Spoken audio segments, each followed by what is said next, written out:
by seeing this team that deserves in the spot. So I think it's everything. You have to look at a compilation of everything.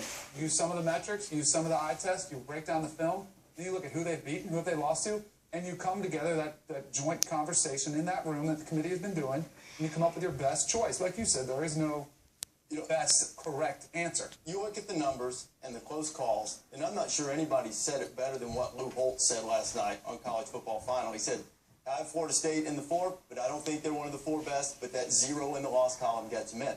And that's the sole reason I had them at 1, because I felt like they earned the right to have the #1 spot. Ultimately, if you're Jimbo Fisher, you just want a spot in the 4. You want a chance to play, because the bottom line is if they have their A game, they can play with anybody in the country. No, they C game, we haven't seen their A game consistently. I think that's a debate. But you got to keep in mind, too, what they played out of conference. What they tried to play. True. Oklahoma State, Notre Dame, and Florida. Out of conference. So in a year that we've all talked about, there is no great team in college football, right? We've said that. There's no team that you just roll your helmet out there is going to get a W.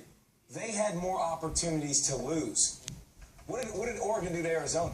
They lost. What did Alabama do with Ole Miss? They lost. Florida State consistently found ways to win. You have to reward that in the end. I think you do. Sure. All right, there's been a lot of opinion presented, and understandably so, but it is now time to talk to the chairman of the selection committee for the college football playoff. Planning for Success is brought to you by Northwestern Mutual, and we're happy to be joined once again by Jeff Long, now on a Sunday afternoon as opposed to our usual Tuesday night visit. So, Jeff, let's start with that #4 team in Ohio State making it in. What is it about the Buckeyes on their 3rd quarterback now that lifted them past both teams from the Big 12? Yeah, I think with the championship game, Ohio State demonstrated that they were a total team. And they did overcome replacing 2 quarterbacks. And that's a tremendous statement about the quality of their team. And with the conference championship in the Big Ten, with a win over the Western Division champ, Wisconsin, it was decisive for Ohio State to move into that 4th spot. You said it was decisive, so what changed about TCU's resume? It dropped them from 3 to 6.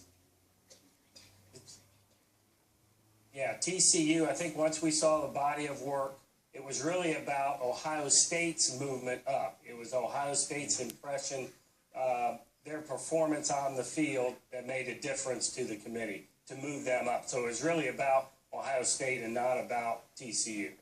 What impact did not having a championship game in the Big 12, another opportunity for either Baylor or TCU to win an outright crown, have on the selection committee's thinking? Well, it's a great question, a natural question. I'll answer it this way. We really don't deal in hypotheticals, so they don't have that game.